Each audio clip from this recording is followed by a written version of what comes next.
కావడి యాత్ర మార్గంలో హోటళ్లపై యజమాని పేరు ఉండాల్సిందే ఉత్తరప్రదేశ్ ముఖ్యమంత్రి యోగి ఆదేశం. ఇది భారత సంస్కృతి దాడిపై కాంగ్రెస్.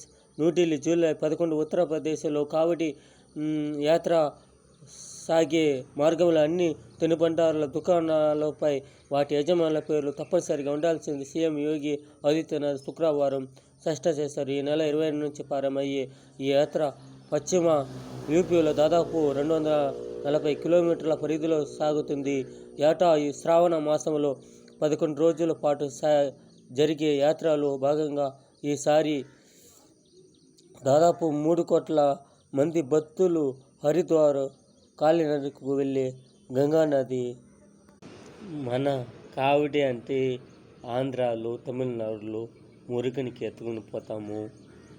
ఉత్తరప్రదేశ్లో ఏ విధంగా ఉంటుందో మనకు తెలియదు. అది చూసి